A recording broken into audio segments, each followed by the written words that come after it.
ರಾಜೀನಾಮೆ ಕೊಡ್ತಾರ ರಮೇಶ್ ಜಾರಕಿಹೊಳಿ. ಕಾಂಗ್ರೆಸ್ ವಿರುದ್ಧ ರಾಮಲಿಂಗಾರೆಡ್ಡಿ ಸಿಡಿಮಿಡಿ ಜೋರಾಗಿದೆ. ಬಂಡಾಯದ ಬಿರುಗಾಳಿ.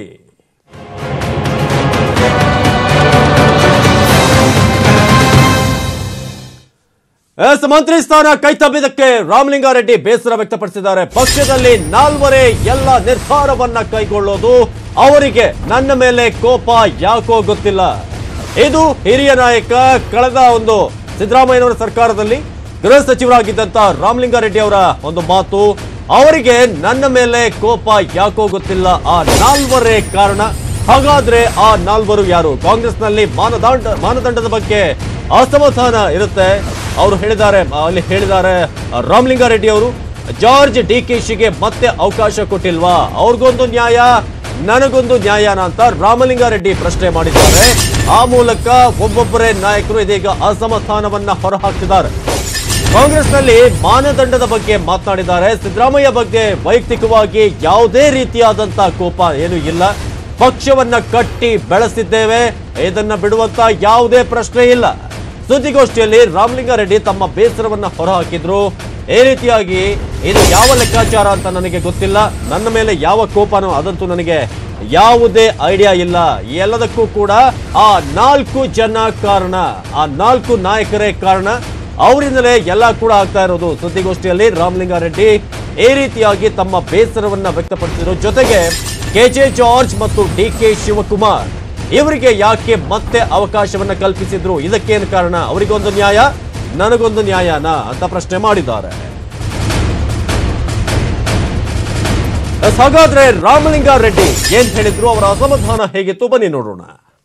ಬಹಳ ಪ್ರಮುಖವಾಗಿ ನಿರ್ಧಾರ ತಗೊಳ್ಳೋದು 4 ಜನ ಅಲ್ವಾ? ಅದರಲ್ಲಿ ಎಲ್ಲರೂ ಒಂದು ಜನ ಹೇಳಲ್ಲ, ಅದರಲ್ಲಿ ಒಬ್ಬರ ಕಾರಣರಾಗಿದ್ದಾರೆ. ಅದು ಒಬ್ಬರಂತೂ ಬಹಳ ವರ್ಷಗಳಿಂದ ನನ್ನ ಮೇಲೆ ನನ್ನನ್ನ ವೈಯಕ್ತಿಕವಾಗಿ ಅವರು ನನ್ನ ಹೆಸರು ಹೇಳೋದಿಲ್ಲ, ಯಾರ ಹೆಸರು ಹೇಳೋದಿಲ್ಲ, ಸಮಯ ಬಂದಾಗ ಹೇಳ್ತೀನಿ. ಜಾರ್ಜ್ ಅವರು 3ನೇ ಸಲಿನೋ 4ನೇ ಸಲಿನೋ ಮಂತ್ರಿ ಆಗಿದ್ದಾರೆ. ಆಮೇಲೆ ಡಿಕೆ ಶಿವಕುಮಾರ್ ಅವರು ಕೂಡ 4 ಬಾರಿ ಮಂತ್ರಿ ಆಗಿದ್ದಾರೆ. ಮತ್ತೆ MB ಪಾಟೀಲ್ರು ಆಗಿದ್ರು, ಕೃಷ್ಣ ಬೈರೇಗೌಡರು ಕೂಡ ಓದ್ತಿದ್ದಲ್ಲಿ ಆಗಿದ್ರು. ಇವರೆಲ್ಲ ಸೀನಿಯರ್ಸ್. ಇವರೆಲ್ಲ ಇದ್ರೇನೆ ಸಂಪುಟಕ್ಕೆ ಒಂದು ಶೋಭೆ ಅಲ್ವಾ? ಆದರೆ ನಮ್ಮನ್ನು ಬಿಟ್ಟು ಹಿರಿಯರು ಅಂತೇಳಿ ಇವ್ರನ್ನ ಮುಂದುವರಿಸ್ತೀರ. ಅವ್ರು ಮುಂದುವರ್ಸೋದಕ್ಕೆ ನಂದೇನು ಅಬ್ಜೆಕ್ಷನ್ ಇಲ್ಲ, ಅವರೆಲ್ಲ ಕೂಡ ಇರಬೇಕು.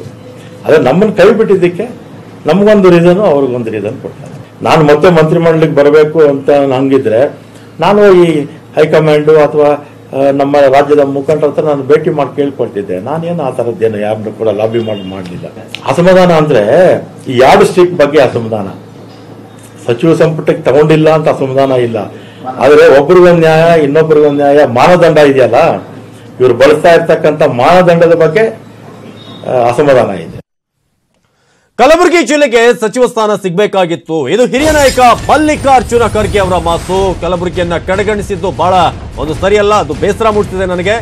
ನಾವು ಪ್ರಯತ್ನವನ್ನ ಮಾಡಿದ್ರು ಕೂಡ ಯಾವುದೇ ಫಲ ಸಿಗ್ತಾ ಇಲ್ಲ ಅಂತ ಮಲ್ಲಿಕಾರ್ಜುನ ಖರ್ಗೆ ಒಂದ್ ರೀತಿಯಾಗಿ ಕೇಂದ್ರ ಮತ್ತು ರಾಜ್ಯ ಸರ್ಕಾರದ ನಡುವಿನ ಕಾಂಗ್ರೆಸ್ನ ಕೊಂಡಿ ಅಂತ ಹೇಳಬಹುದು. ಸ್ವತಃ ಖರ್ಗೆ ಅವರೇ ಬೇಸರವನ್ನ ವ್ಯಕ್ತಪಡಿಸ್ತಾ ಇದ್ದಾರೆ ಅಂತ ಹೇಳಿದ್ರೆ ಯಾವ ರೀತಿಯಾಗಿ ಆಗ್ತಿದೆ. ದಿನೇಶ್ ಗುಂಡೂರಾವ್ ಪರಮೇಶ್ವರ್ ಜೊತೆ ನಾನು ಮಾತನಾಡಿದ್ದೆ, ತಿಳಿಸಿದ್ದೆ, ಈ ರೀತಿಯಾಗಿ ಅಲ್ಲಿ ಪ್ರಾಶಸ್ತ್ಯ ಸಿಗಬೇಕು ಅಂತ ಹೈಕಮಾಂಡ್ ಜೊತೆ ಮಾತನಾಡ್ತೀವಿ ಅಂತ ಕೂಡ ಹೇಳಿದ್ರು.